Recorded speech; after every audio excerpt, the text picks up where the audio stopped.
never been done before. We the people tell the government what to do. It doesn't tell us. We the people are the driver. The government is the car. And we decide where it should go and by what route to do. We the people are free.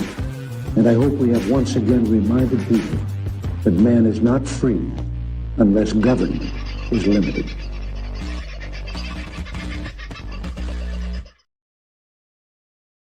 Well, g'day, folks. How are ya? How are ya? How are ya? Friday. Thank the Lord for that. It's been a 24 hours I could have done without, to be honest, but it is what it is. How's your day going? I trust if you're in the southeast corner, you managed to stay out of the rain that we've had today. So there was some absolutely teeming rain on the roads this afternoon. I was called out to go and do a couple of different jobs. And I wound up on the north side of Brisbane, and on the way back, the rain absolutely teeming to a point where many people were pulling over. It was just too much for them to see through. Not for me. Plowed on, got new windscreen wipers. We did all right and got home safely, thank the Lord. But yeah, been an interesting 24 hours. And joining us tonight to explain his last 24 hours, the waving wonder himself. How are you, buddy? G'day all, how are you? Your last 24 hours has been very busy talking with people, left, right. You're ploughing your way through the South Australian candidates. And I mean that in a purely interviewing type sense. Oh, good. You mean I didn't get the tractor out? Actually, the latest person I spoke to is Rebecca Hewitt, who was kind enough to come on. She's number 3 on the Senate for One Nation here in South Australia. And Roger that. She raised some interesting facts that we'll get into later tonight. But ploughing probably is not relative. I mean, I've got a couple more interviews lined up, but it's very hard to get the candidates. They're all out and about doing their stuff. So that's something that's very difficult to do, but I'm hoping that we're starting to make a difference and let people see what's going on. All we can do. That's one part.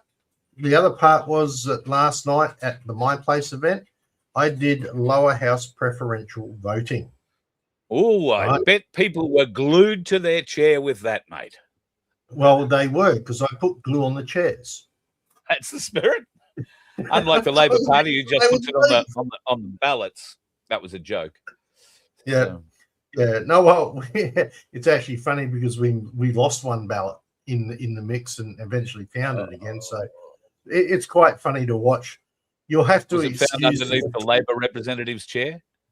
No, it was just mixed in with the wrong pile. It's like two papers stuck together. It can happen, and there's a good explanation as why and whatever. How good that you had a scrutineer there to catch it. I did, but they missed it. Yeah. Oh, we figured it out when we got to the end of our papers, because once we laid out the first count, we knew we were one short because there should have been a set number, but we were one number short on that number. So we knew we'd missed one somewhere. And like in real life, if it had been a real life situation in the polling booth, they would have had to go back through every single paper to find that missing one.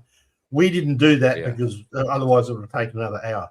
So effectively, we did that. The photography, I did 2 cameras positioning shot, and it wasn't until I started watching back the video you get to see the back ass end of me with half of my head in part of it, because it wasn't properly lined up on the speaker. It was more concentrating on the whiteboard in the back. I'll teach you about cropping. We'll be able to take your head out of it. Right, I can crop myself right out of it, but that's no. It's a production by an amateur, so let it go. It is what it is.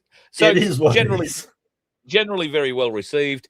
And did people were they aware of how this worked, or did you get pushback again? Oh no, Vince, I think you've got that wrong. I've been voting all my life and I haven't figured it like that. Or were they genuinely interested? Yeah, so we got another session happening tomorrow afternoon at Shearers Hall here in Manham. I'm doing a second one. And hopefully that one's not going to be recorded because I've already done the major. I just got to trim it all together tonight. So last night's was sort of a trial run. Most of our My Place crew and a couple of other people that came and visited. And yeah, they were quite impressed because of the way it was done. They thought that it explained it really well. So, and also how the preferences can make and break an election, right? So, yeah, I think it went well. And I think hopefully the video will get out there. It's sort of a tofu field without the marbles. yeah. Yeah, and a It was lot real less air. paper. Right. So yeah, so we're Very just nice. we're gonna work on that. But I want to say hi to Sandy from the Donkey Sanctuary, the Good Samaritan Donkey Sanctuary. She's maybe back with us. She was off going cooking tea. Whatever she's cooking, it will be soft because Sandy's lips are going through a bit of a hard time at the moment, and it's got nothing to do with Baz, I'll be honest. This time, she has a skin cancer here. Right in the middle of a bloody lip, or I don't know if it's a skin cancer. Certainly, they've biopsied it for that particular reason. Now, she sent me a note the other day and a picture, but I won't show you the picture because it's around tea time and people might get a little. But sorry, Sandy, it's not that bad. But she's wondering whether or not there are any remedies that she hasn't been made aware of. Now, they're obviously going through the motions at the moment to find out through the biopsy whether this is a spreader or a sticker. Let's pray that it's just something quite benign. But please put Sandy in your prayers for this. She should know further next week. But there are some oils, black seed oil I've heard about, and I think Sandy has some of that. There are a couple of other oils that people are using to treat those sorts of skin spots. If you have any suggestions, throw them up in the chat here, or please email me, carl@vofhq.com, and I will send that through to Sandy ASAP. It's just such a bugger, but it's something that we all have to be very aware of, and I guess particularly for folks who are working outside on the land. You're always out there. Your skin's being dried out by the elements. You're in the sun, even if you've got the hat on. And I know Sandy does wear a hat, but not all day, every day, occasionally, or, shit happens. So keep yourself covered. Wear the hat, I guess. And if you have any other ideas, mute my phone. Horse paste. Yes, I think we might be trying a bit of horse paste. Apricot seeds also mentioned there, but be careful because they're full of arsenic. So that one's got a caution with it. Yes, you've got to be very careful with those sorts of things. And at the moment, I reckon it's probably going to be topical rather than an internal kind of a thing. So if you've got any thoughts or ideas on that, please pass them along. We would love you to do so. And you could also help the Donkey Sanctuary out by buying a ticket in our lottery, which is just grinding along. $2. Grinding? I wouldn't call it grinding, Carl. More like if we had a snail, the snail's won by 5 furlongs. Yeah, not going well. All right, so $2 is all the ticket costs. You can buy up to 20 of them. It'll really help. And what we do is we split the money with the wonderful folks at the Good Samaritan Donkey Sanctuary, and hopefully can help buy a small amount of hay or get one hoof cleaned when the vet turns up next time round. So every little bit helps. So if you can help contribute, we really would appreciate that. Rachel, hope you're going okay. She hasn't been around for a while, she said in the chat, but I've been getting pictures, and looks like you and the hound are doing pretty well at the moment. Life, the universe, and everything is kicking along. I've had some people contact me regarding the cruise. I saw what they're there. So as far as I'm aware, you can still get tickets on the cruise. It's May 4 to May 8. It leaves from Brisbane. It goes to Airlie Beach and comes back again. I think the boat is called the Carnival Encounter. But I have noticed in the last week or so that a number of union officials, I say that very officially, have turned up at one of the carnival boats that is moored in Sydney at the moment, or was for the last few days. They've been trying to get on board to see the working conditions of their members. I don't know how many Filipinos are members of the MUA, but apparently there are some people who have to get on the boat to help it dock, and they are members of the MUA. And because they have to get on the boat, the union believes that they have the right to access the boat while it's tied up, the ship, and make demands, I guess, on the shipping company. So the shipping company has pushed back. They have disallowed anybody from the unions and, in fact, the New South Wales state government. They sent down their biggest thugs dressed in their brightest high-vis and hard hats to say, you can't do that to us, but the boat people did that. So is union strength in this country starting to fall over? The MUA is part of the CFMEU, after all, one of, if not the most talked about unions in the country, and they don't seem to be able to hold enough sway to get onto the boat. What about untying the boat? What about the tug operators? What about everybody else involved in supplying the boat? I would have thought if these blokes really wanted to exercise their power, they would be stopping that sort of trade, anything getting onto the boat and stopping it being untied. Their members obviously wouldn't go onto the boat to do what they had to do. And the legalities, I guess, of being able to berth in Sydney in Australia is that you use some Australian workers for something. So I don't know. What do you think? Are we going to get on our cruise, Vince? Not that you're coming, but are we going to get on it, or are we going to be waiting for somebody to untie us at the dock? Well, you might have to be untied at the docks and try and float your way up there. You might not have any diesel to do it with, mate. And just to answer your quick question, which was this one, it's 50 chains. There you 50 chains in a furlong. How long's a chain? No, 50 chains in 5 furlongs. 10 chains to a furlong. So how long's a chain? The chain, 22 yards from memory. Cricket pitch? Yeah, I think so. I think a cricket pitch is 1 chain. Right, there you go. Don't quote me on that, but that's from memory. I had to pull that part out. The other part I looked up. I cheated. So right, and also please remember, like and subscribe. The more you subscribe, the more this gets out to people. So please do so, because Aussie Sue's there. Carl was blocked. Now, I'm not saying is what they're saying I was blocked on Pornhub for extreme content, or that he has been blocked? Well, it might be both. It has to be both, because how would he know you were there in the first place? I've never been there, and I can honestly say that hand on heart. I have never been to Pornhub ever. This is us I'm not into that. Trying to get Carl in trouble here. Okay, I've never been into that kind of thing for whatever reason. I mean, it probably explains why I don't get too many girlfriends either. But you got to be out there looking, I suppose. That helps. And the ones I tend to find, I've got to go and put in hospital. That's another story. All right. Not for anything I've done. Let's just jump back to Rebecca Hewitt, our One Nation candidate. Yeah, sure. Yep. So that interview went for about the 30-minute interview went for about 50 minutes, all right, which has just been put up. And if you're looking for that, guys, you can find a direct link to all of the interviews. Hang on, I've got to get on the right screen here. On this list, these are all the candidates in South Australia, right?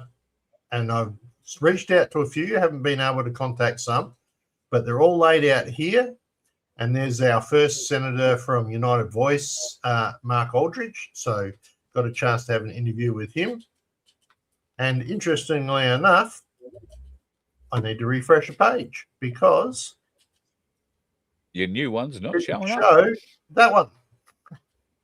Very good. All right, so that's the one from today from Rebecca Hewitt, and me with my mouth wide open after she told me a couple of facts. One of those facts, which I will repeat very shortly, but this is the people that we've managed to interview. So we've got Angela Rojas from Fair Go, Sarah's Fair Go. Very interesting conversation, that one. And the One Nation people seem to be the ones who were prepared to talk more than anybody else. I've got zero reply from Labor. Not that I would expect that. Even my mayor is ducking me, so she's in trouble. And we did get one from one Liberal Party, and we've got a couple coming from the Australian Voice, etc. So if you want an easy, quick fix to go watch them, go to our fbnmedia.online website, and it's on the front page. Now, what Rebecca Hewitt brought up today was exceptionally interesting. She is a seventh generation farmer. Right. So her family's been on the farm for 7 generations. She informed me today that with all the solar panel and the wind farms and bits and pieces, that I suppose we should preface that. Do people understand what a pick form is? If you don't, a pick form is the animal passport, as Carl puts it, right? Which means that whenever your cow or sheep goes somewhere, where your livestock goes somewhere, that gets all tracked, right? And that goes all the way right up to when it goes to sale markets for sale, etc. So she informed me that on the pick forms nowadays, when you're sending a cow to market, if that cow has been grazing around solar panels or wind farms, you need to mark it on the pick form. And then at the sale yards, you get a lesser price for that animal than if it was free range grazing away from solar and wind farms. One has to ask the question now, why? Why would they get a lesser price? What the is going on here? Sorry, what the is going on here? It's like, I haven't seen Pete. I haven't seen Pete from Pinaroo, and he doesn't really raise too much beef. I mean, he's got rumpy and sirloin, but they're raised for personal use. Yeah. And I don't think, well, I know that Pete doesn't have any solar or wind on his property. But if they're doing solar and wind, wouldn't they also be doing this with the high tension power lines, high tensile power lines?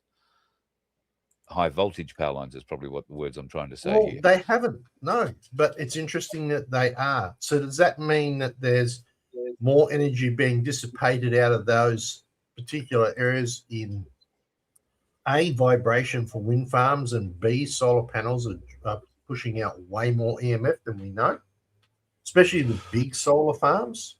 So, well, and thank you, Black Sheep. I was right. Thanks. So, and just between you, me, and the gatepost, next time I go past one of these solar farms, I will employ this unit that Black Sheep sent me, which is a modern day Geiger counter, if you like. I don't know that you can see it. I can hold it in any way you're actually going to see it there. But the screen will, maybe if I hit the OK button, play. Love that one from AJ Pipemaster. Thank you. But I'll also reminder, the lottery is not available to Victorians. Yeah, exactly. Thank you, Pipemaster. Now I know who that is. Thank you very much. Marvelous man that he is. I found out the other day who AJ Pipemaster is. Anyway, I can't show you this. I'm nearly getting it. But this will give you a little reading.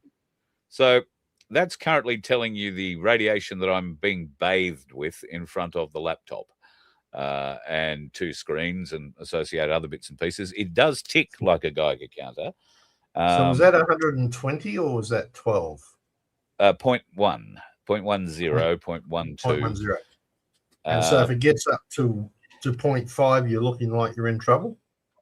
I haven't actually got it to a point where it gets to screaming at me with the Geiger counter noise. It makes that Geiger counter noise.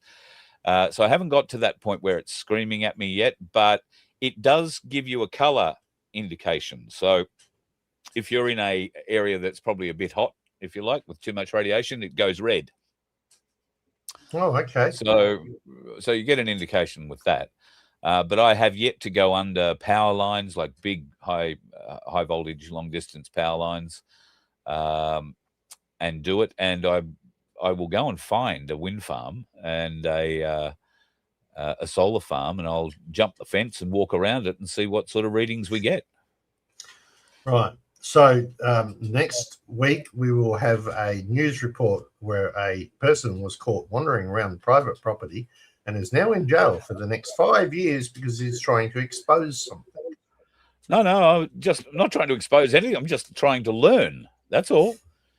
You know, if the little Geiger counter goes off in my hand, wouldn't you like to know about that too, officer? What about your children? Yeah, wouldn't you like them to know that the school you're sending them to isn't glowing in the friggin' dark? No, wait. The police aren't that stupid, mate. They'd wait for you to hop back over the fence and then get you. That's very true. Adi, you bring up a very good point. Canavan is kicking own goal after own goal at the moment. I am of the same opinion.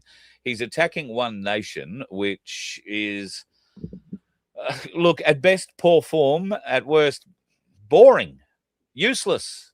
It makes you look insipid and weak. Not totally useless. It's helping One Nation. Well, that's true. That's true.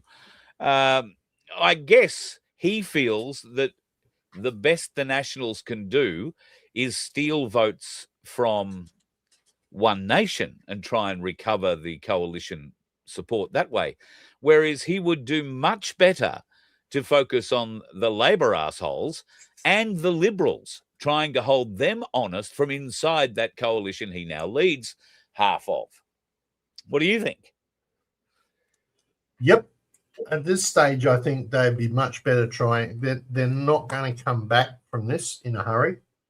There's no way I can see that they're going to come back from this in a hurry, which means that probably, this is just my personal opinion, that One Nation will become the opposition at least. I'm hoping for a lot more personally, even though I'm supposed to be taking totally unbiased when I'm doing all my interviews, and I try to stay that way.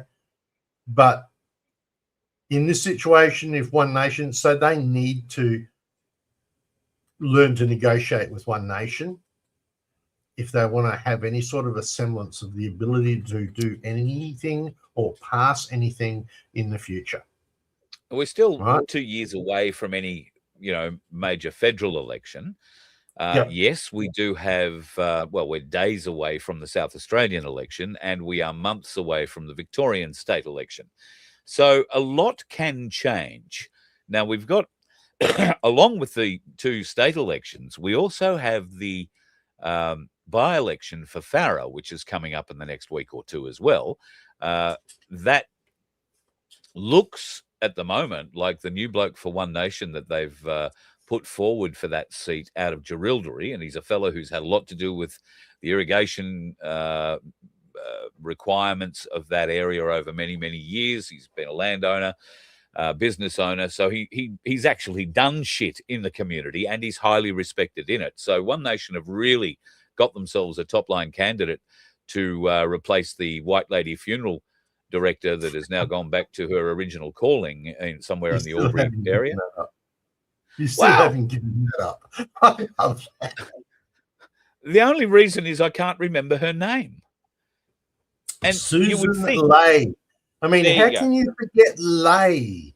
Like she just laid down and died effectively. She just lay over and let Labor walk all over her. Yeah. Yeah, that too. Now that we've got that in my head, I'll never forget it. But yeah, I genuinely don't remember her name. So, and that is in and of itself a very telling factor as to why she's no longer leader of the Liberal Party, or in fact in it, because like me, many people found her forgettable. If she'd had have come out and done something that was memorable, rather than just fall in line behind the Labor sycophants and nod her head and agree with them, and then stand up in front of us and tell lies, because that's whether she knew she was telling lies or not is irrelevant. The perception of everything that came out of her mouth was it was untrustworthy, as untrustworthy as the government she so willingly was supporting in opposition. So I would like to see Canavan and Angus, what's his name, come out and start really pulling the votes away from Labor, rather than trying to drag down the One Nation vote. Sure, over the next couple of years, they will be able to claw back people from the polls, people who've said, oh, yeah, I'm going to vote for One Nation next time round. Well, it's a long way between here and the federal polling booths. And I've seen polls in the morning on polling day that say, yeah, I'm going to vote for so-and-so and so-and-so. And I've seen the results at the end of the day where so-and-so and so-and-so didn't get anywhere near the level of support they were supposedly going to get. People will tell lies because they don't want confrontation. So if you go to a pollster at somewhere and say, oh, who are you going to vote for? They'll look around and see, oh, the Labor guy or the Liberal sign over there. They'll very rarely tell you who they're actually voting for. But I can tell you the One Nation voters will. And now they've got to contest with Clive Palmer as well. Clive's new day or new dawn or new bloody waste of time. Yeah. At least he's standing for one seat. This is three elections now, and every election it's been a different party. That speaks I think it's been 4 elections. There was the United Australia Party, there was the Palmer United Australian Party, there was the Trumpet of Patriots, and now there's this new day, new whatever it is. I haven't even heard what it's called yet. I'm not sure that it may not have had a name change as such, but he's calling it the new something starting with D. It's going to have zero effect in South Australia because it's already way too late.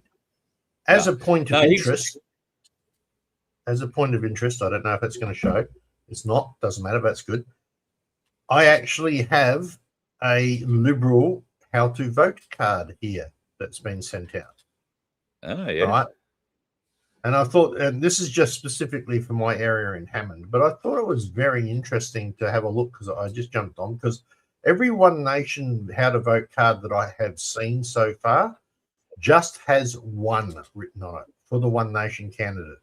And then a message saying, please make sure you fill out all the other boxes because if you don't, your vote doesn't count. But this was interesting. So obviously our Liberal guy is putting himself first. The next person that he picks for his number 2, right? The Labor guy. It's the independent, right? That's right. One of the very strong independents that's running here. Number 3 is One Nation. Wow. I nearly fell over backwards. I honestly expected. And apparently, according to him, he didn't pick this. This was done by the Liberal Party group. They're the one who determines the preferences. So do Labor. Their group determines it, not the candidate, which is really interesting. So, and that is, if you want to find that as evidence, you can find that on the whole forum, which is also on the FBN channel. For the Hammond Forum, where they had 8 of the candidates speaking there, and you've got to go watch it. You've just got to love the Greens lady. She's brilliant, right? She's really good. I saw something, a post came up after this event in Murray Bridge the other night that said the Greens candidate looked like she just come in from the bush and was using chewing tobacco all night. I've got to be nice because I've actually got her address. I've got to email her for an interview. So, but yeah, she had some interesting things to say, and it's worth listening to it. That's very good. How good, non-political or partial is that? So, fuel prices, what are they doing in your part of the world? We're actually stuck at $2.19 for unleaded and about $2.35, I think it is, for diesel at the moment.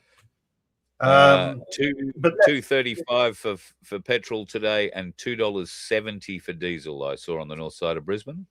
Really? Considering that the charts, where's my little thing here? I mean, petrol did go up for a while, and this is not the right window. Bummer. Petrol did, I mean, oil barrel prices did go up, crude oil did go up for a while, but it's come back down and settled again. So why are we still getting price gouging? Well, Why I is don't know that how still it's come happening? back down too much. It's gone. It's shot back up. It did go up to 120, dropped back down to 80. It's now at $96. So there is a bit of pressure on the oil prices. I don't know why. As I said last night, there's 1/5 of the world's oil supply. The world's, not Australia's. The world's oil supply has gone missing, and Yeah.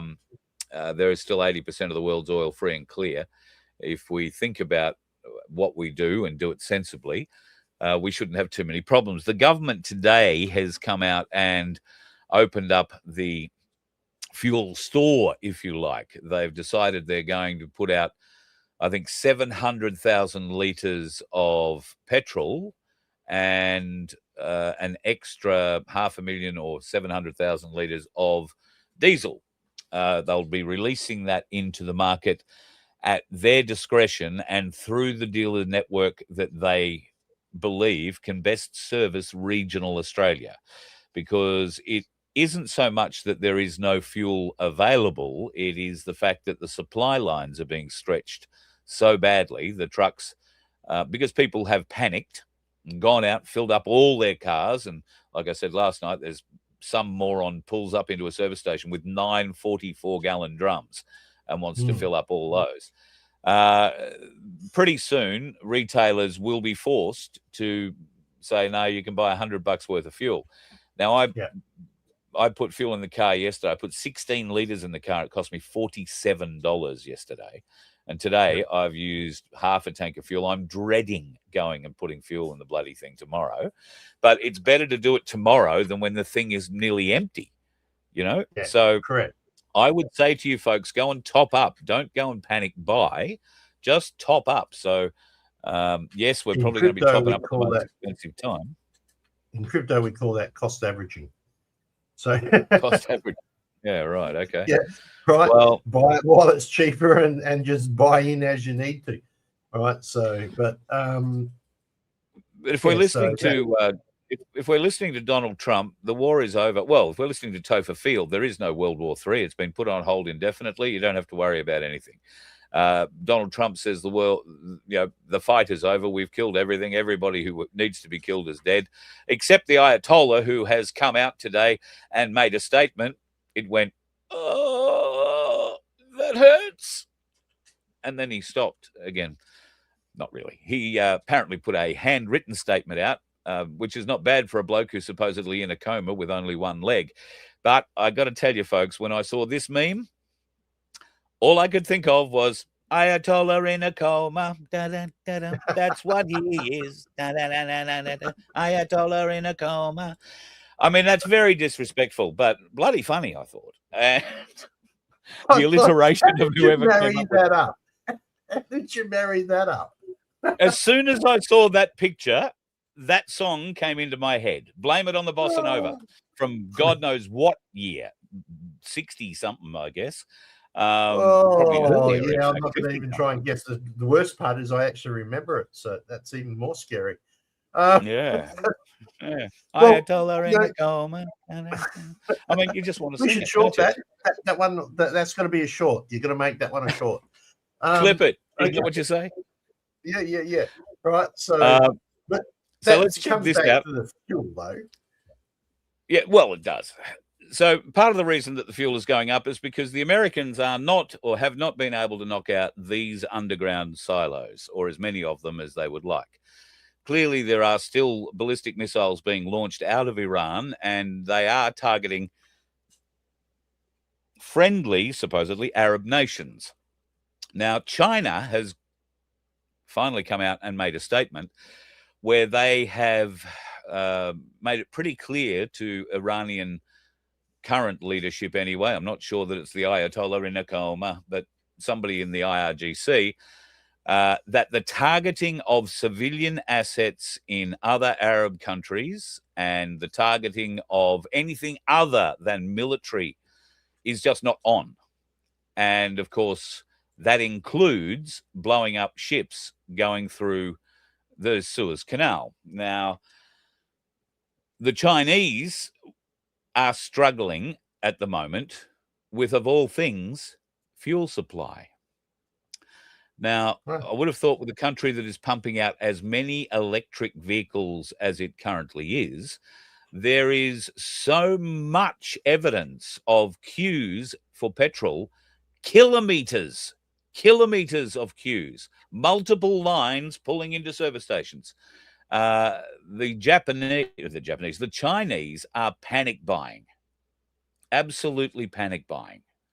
And China gets 40% of its oil straight through the Suez or the Straits of Hormuz.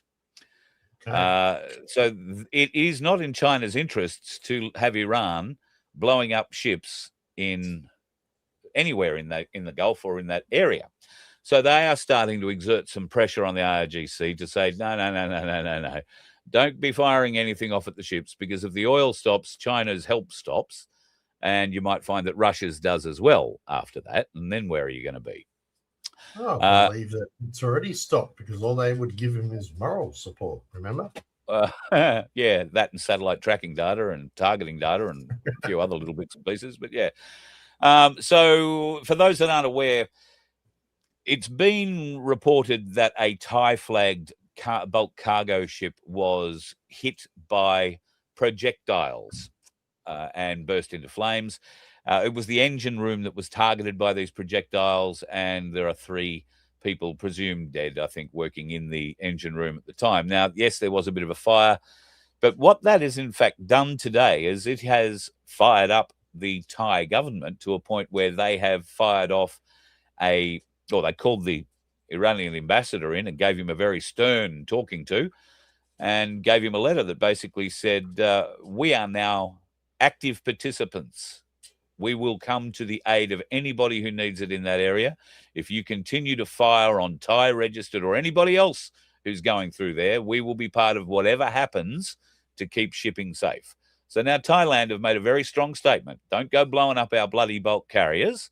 We've done nothing. And we'll see what happens. Also, the 2 oil carriers, which were blown up, parked side by side, which I have to tell you, folks, is not exactly what you would call good practice. I mean, I don't know. I'm not an international mariner, but the idea of tying up 2 super carriers capable of holding God knows how many liters, and it's not when they're full that it's the most dangerous. It's when they're empty, because of all the fumes and everything else that they have in those vented storage areas. If you get one spark in the wrong place, it's the fumes that do the damage. What we saw were tankers that had a fair bit of oil in them, and that was burning, surface burning. What we aren't seeing, funnily enough, is all this oil flooding into the Gulf. We're not hearing about major cleanups. We're not hearing about, all the environmental impacts. I've got a sneaking suspicion, Vince, the oil could be a lot.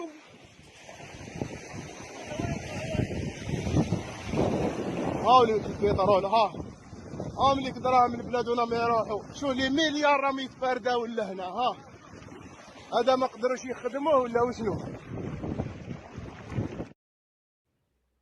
Got a secret for you, folks. Someone broke an oil pipe. Yeah. So AI, folks, that's how good it is. But they would have you believe that the oil is just under the surface of the sand. And why is it AI? Well, if it was just under the surface of the sand and it was flooding out like that, how long do you think it would take to fill up that little bowl that it was flooding into and make it to the sea? Do you think it would happen before they could put some sort of oil infrastructure and cap it and make it a well? How would you cap it, right? How would you cap it? How would you cap it? Yeah. And if you have a look behind it, the oil that is on the high side of the hole isn't rolling down. It's just a black lake. So there is so much AI now. It's like, hang on, what's this crunchy translation, please? Translation for what? What they're saying. Oh, in the video. Holy shit, I'm rich. There you go. That's probably about it. Quite possible. Anyway, back to this for a moment. As you can see, the way that the Iranians have dug these things in, and this may not quite be to scale because we're led to believe that some of these storage facilities are up to 500 meters below solid granite, and they've basically put mountains on top of them. The Americans and the Israelis, though, are as good as any Luke Skywalker X-fighter pilot, and have been able to put their missiles down the venting holes and into the... Anyway, whenever they're finding them, they're apparently blowing them up. Except Iran is now getting a bit smart and sending back their own messages. Vaccine for pedophiles, made in Iran. Now, that's the kind of projectile that went through the arse end of the Thai boat, just between you, me, and the gatepost. But... Okay. It's not lost on me that the Iranians may have a sense of humor on their missiles as well. Although, Very somebody decent. AI that, but anyway. Well, they might have too.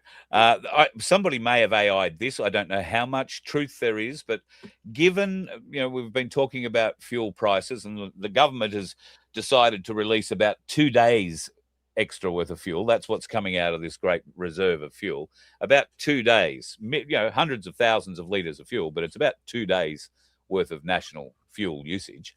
And none of it is being directed, as far as I'm aware, to major infrastructure like the trucking and transport of food. There is talk that there is going to be some sort of allocations purely for farmers, but farmers will have to prove that they're going to be cropping or seeding, and if they're going to be seeding, they're going to need fertilizer and all those other sorts of things. All of this is coming into play. And as you said, there's going to be potentially a huge demand for diesel. Our diesel comes from Singapore. We shouldn't have too much trouble. We've supposedly got access to American fuel reserves. And this is the other thing. Americans are now saying, oh, gee, the price of fuel's going up.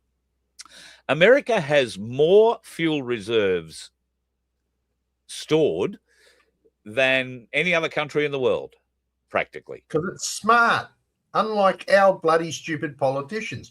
There is no reason, what the fuck, when we have oil coming out of our friggin' shores, that we are not refining our own oil. It is, excuse me, I'm going to swear, fucking critical infrastructure.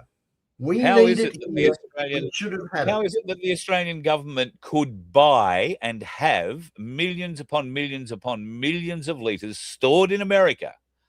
Right? We bought it, or we supplied it, rather, and it's stored for us in case of emergency. How is it that we got talked into selling that for $186 billion that the people of Australia were never made aware of? And as part of that agreement, we agreed not to refill those stores or ask for them to be refilled. That's a government who's going broke hand over fist and needed money hidden from the people so that they could keep paying their mates.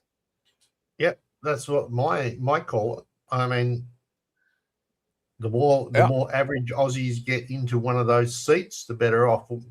It was interesting in those interviews that I've done so far, right, except for Corey Bernardi, right, just about every other candidate, there's about 4 or 5 that are apparently local councillors, right, but just about every other One Nation candidate, I've got this verified today, are just average Aussie people. They've not played in politics before. And I asked the question, how are you going to deal with the bureaucrats? And I loved her answer. She says, we've got a secret weapon. It's called Corey Bernardi. He knows how to navigate those holes like a missile. Yeah. Yeah, Corey Bernardi studied how to obliterate bureaucrats at the very pinnacle of the sport at the UN. Yeah.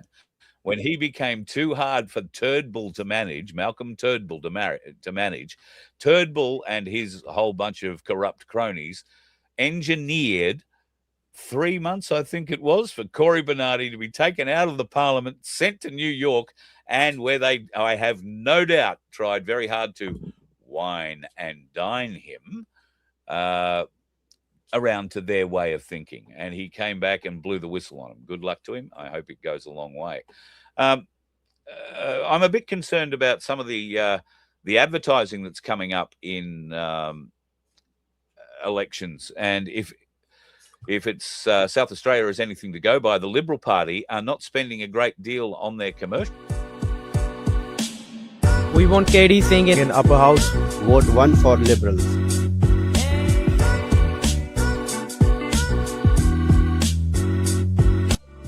KD Singh को जिताने के लिए vote 1 for Liberals.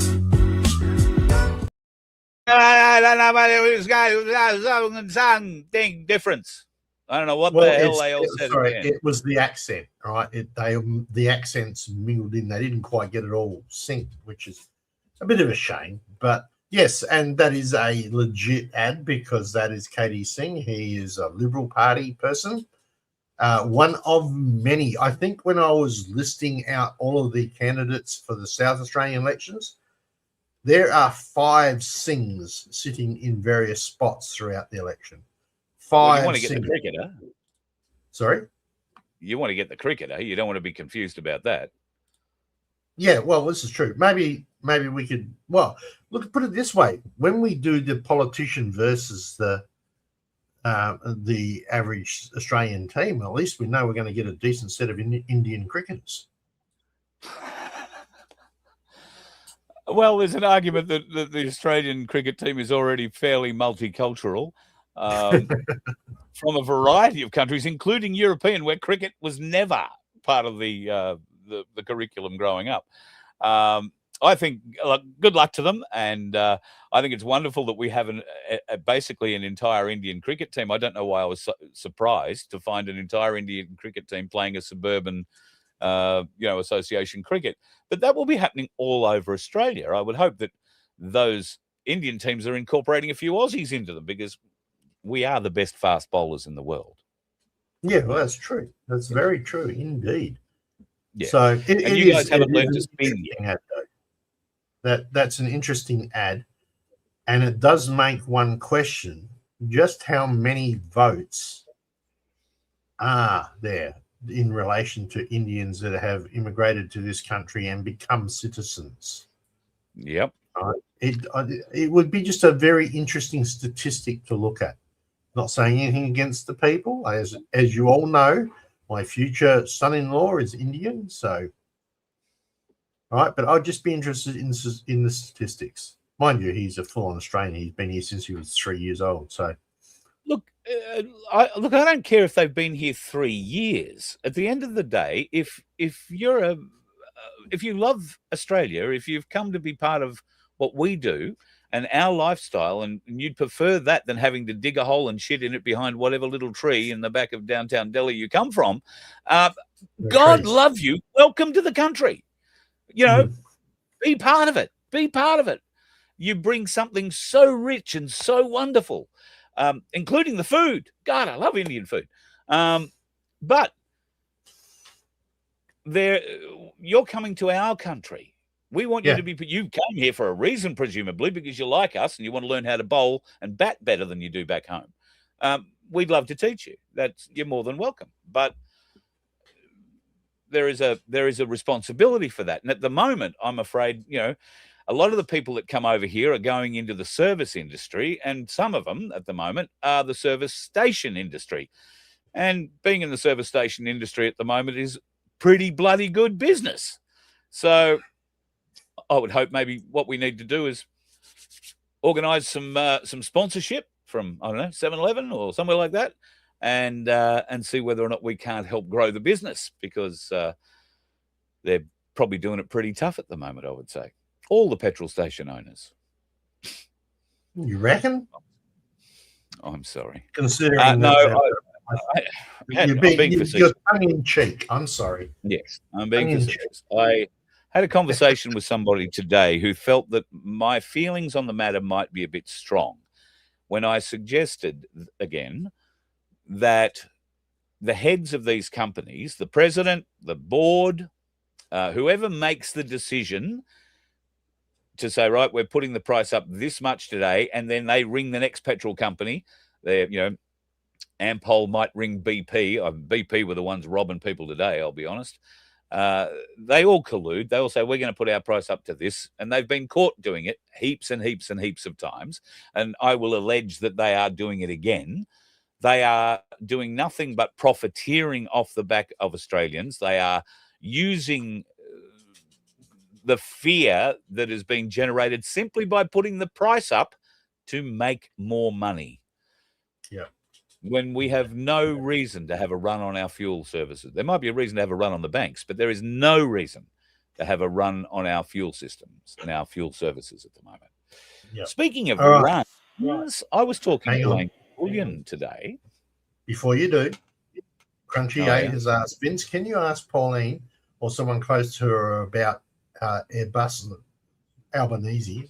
I don't know exactly how he wants to pronounce it, but we'll put her party in the hate group 1 year out.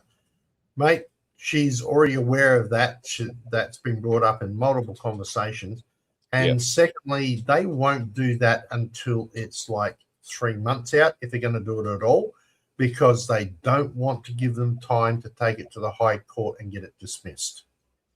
So that's the trap. So if you want to, the more the word gets out that this is a plan that they can possibly use, the more we put that out and the more people learn that, the harder it's going to be for them to implement it. Okay, now we can go running to Ainsley. My segue Ainsley. to Ainsley. Beautiful, beautiful. Well done. Ainsley today had a very nice conversation with Michael. Michael Engerman, the CEO of Ainsley Bullion. Watch this space. There will be some new announcements from Ainsley coming out very shortly. I asked about supply. They are pretty much caught up on most of their big, sizable orders. In fact, anything a kilo and above now, I think, is pretty much caught up across the entire Ainsley business. There are some limitations still on smaller denominations, which would be half kilo, 10 ounce, 5 ounce, 1 ounce, 2 ounce. What are they and why is this so? So apparently what was decided by the refineries and the producers was that they would go through the orders and they would do massive runs of just one kind of bar. And that's essentially what they did. They started with the biggest weights and worked their way down. So that was in part why there was a delay in people getting their products. Those orders are now cleared. And if you go to the Ainsley website, you'll see that there's only one or two little, not available here or not available yet for certain 1 ounce or 5 ounce products. I think everything else was just about there. And if it isn't, Michael said to me today that they are receiving orders from the Perth Mint and their other suppliers every day now. So there's stuff turning up every day. He said there aren't too many people waiting anymore, but there may well be the odd one or two. If that is you, then I understand completely. But please be aware it is going to come to you, and I can promise you that because today I picked up my wedge-tail eagle, which I bought. Finally got it. Yeah. In fact, I got two of them. I bought these at Christmas time. And there was that's the 2025. And this one, which I am really loving, is the 2026 version. It's got two, there you go, two wedge-tail heads on it. Really nice. They're not making, if they made it in a kilo coin and I had 4,000 whatever it is dollars to buy a kilo of silver, I'd have one of those. But as it is, I got it, funnily enough, for about the same price as silver is at the moment, back before Christmas. So silver down to 116.40 at the moment. And talking with Michael about what silver and gold might do and how weird things have been and how wrong the Asian, not how wrong, but the Asian guy seems to be now going into survival videos, how to start a fire with wet wood, that kind of thing.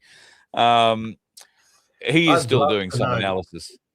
I'd really love to know who's raking any of those dividends off the ads and stuff that guy is getting. right? Somebody in India is making AI work. It's not real people like us. It's not whatever, as good as it might be. Crunchy, just for your question, yes, we will be on tomorrow night. I have made the decision because of the way things worked out with my family that I will be doing a coin toss every second weekend now. Okay, so we will see you tomorrow night. But anyway. Very good. Very good. Now, messages through secure comms today.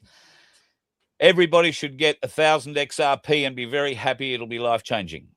Until I found out from you what the maths on getting 1,000 XRP was, I was very excited about that.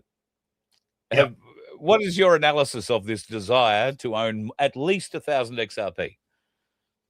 It's based around the fact that they're looking, as XRP builds more and more into the back end of this global network of money shifting that they're talking about, that people, that the company Ripple will start buying XRP back from the people, therefore forcing the price to go up significantly. We've had quotes as high as $750 per XRP, etc.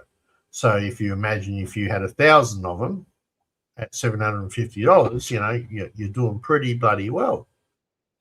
Right? Yeah. That's what, 7.5 million or something stupid like that. Or maybe I added one extra zero.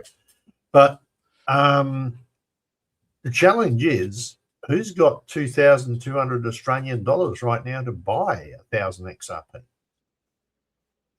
Not me. Certainly not me. I mean, we're struggling to get him another laptop because this one might go bang. So, you know, I'm just having a bit of a feel of the keyboard at the moment. It's not glowing red hot just yet, but we're doing all right. So while I'm thinking about that, donations are gratefully accepted at Voice of Freedom's main website, vofhq.com. Anything that you want to put in there, we would graciously go towards either A, getting this one repaired, or B, buying another one that's not going to cook itself. So this has been a stunning laptop, I have to say. It's been, I think, 3 years, and it's been turned off probably 3 times. It lives on 24 hours a day for the most part, for a variety of reasons. And look, doing a great job. Fingers crossed we can get it repaired. That's all. I wanted to talk about Sunflower's thing there. Where has that gone? Now I can't remember what she said. You've taken it away from me. Sorry, my bad. I'll go back. That one? That's the one. Why does the public have... Hello, Sunflower, you gorgeous thing, you. Hope you and Rick are doing all right. Did it rain up your part of the world today? Why does the public have to pay for political ads when we all know that they're just businesses and not constitutional? The public doesn't pay for political advertising. So the parties or the individuals must pay. The parties raise money unlawfully. Nope. Not now. In South Australia, the taxpayer is paying for it. It was legislation brought in by the South Australian government where they would allocate out of the South Australian funds monies to each party based on the votes they got last time, right? So you cannot do a political donation to a party. So all the advertising that One Nation's doing and all the advertising Lib Labours and stuff are all doing, those initial funds to run your campaign are effectively coming out of the taxpayer dollar.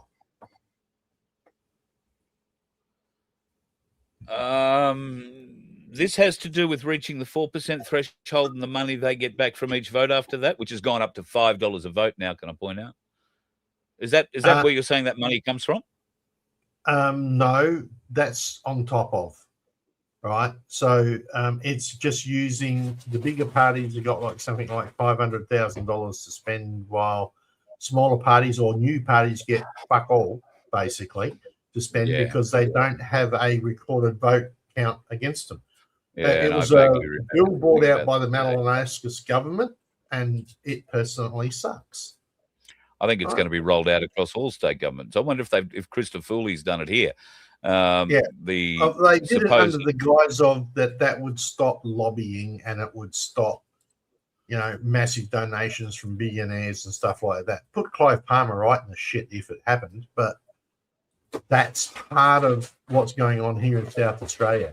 Sandy, you wonderful darling, but please, you've got donkeys to look after. You do. And thank you to Pipe Master, who's done the same. He's put $10 in too. So thank you so much. I can't scroll back up and find you. There you go. Really appreciate that, mate. Goes a long way, as you know. Every little bit helps. And just between you, me, and the gatepost, Pipe Master, there are going to be some people on the cruise who might have an interest in your piping ideas. That's a bit cryptic, isn't it? Pipe Master is a man who knows pipe. Knows pipe. Really knows pipe. And what can I say without giving it all away? Look, if you are sick, if you were thinking about med beds, you know, we might be able to have a conversation about med beds. Apparently, they're already going to be released. Somebody was saying the other day. Haven't heard anything. Now, I have been offered, and if I'd have thought about it, I probably could have done it today. I would have been closer. But I've got to go back to the north side of Brisbane to do this. But I have been offered a free session in a Tesla machine.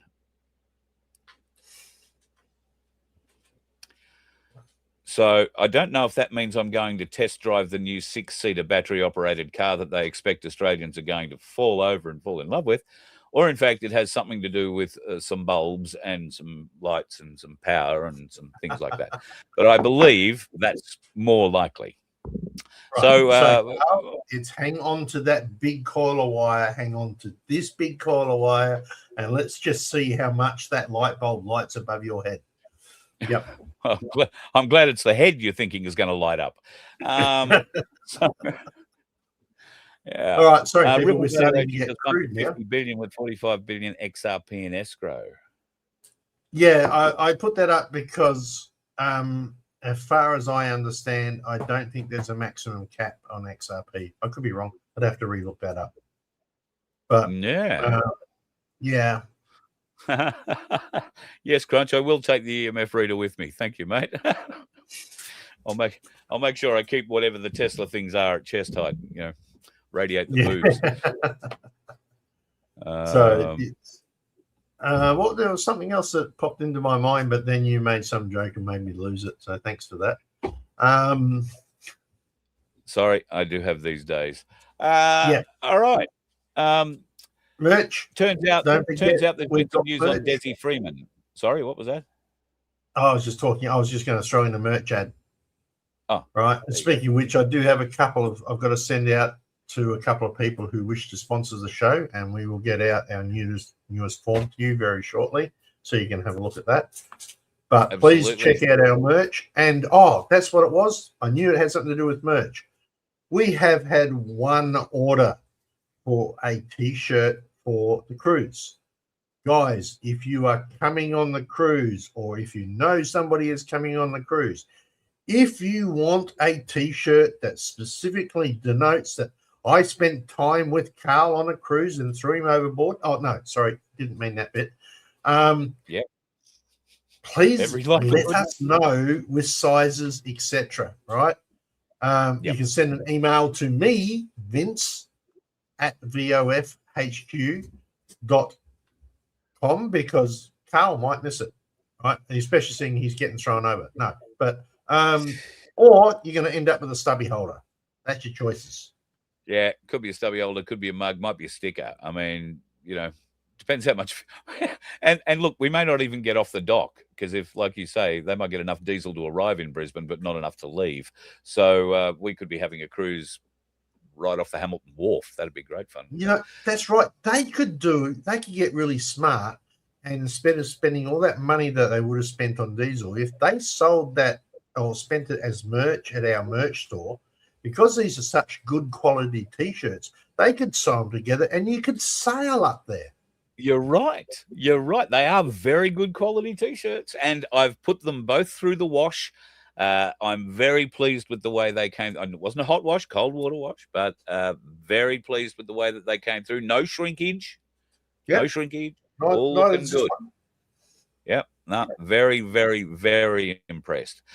All right, my friend, we've pratted, we've nattered, and we have reached the end of our week. Thank you again for everything that you do for the Voice of Freedom and for FBN Media.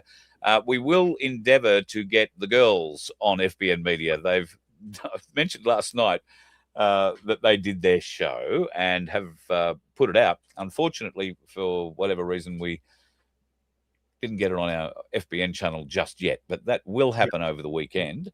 And would advise you to go and have a look. 4 wonderful women out of Victoria who are discussing issues that are affecting them and affect all of us on greater and lesser levels. It's well worthwhile having a look at. I listened to half of it today while I was on the road and thoroughly enjoyed it. So look forward to getting that up on the FBN channel. It's literally on that screen over there. I'm halfway through it right now, and it's Truth Talk Down Under, episode 1.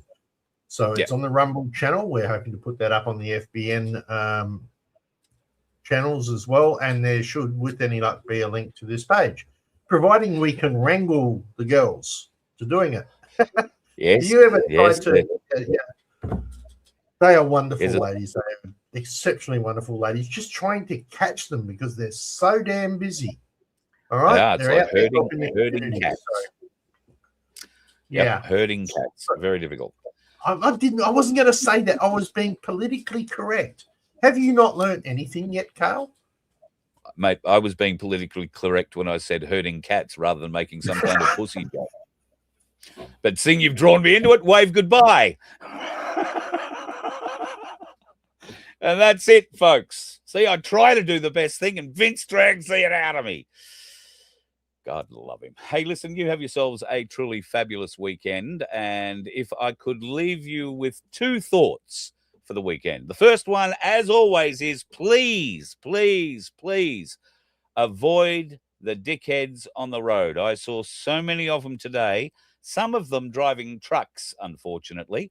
One in particular, and yes, he was of a certain flavour that you would hope wouldn't be driving a truck, but he was the outstanding dickhead of the day for me. So they are out there. Please avoid them. And the second thing I want to leave you with, and I want you to remember this all weekend, folks.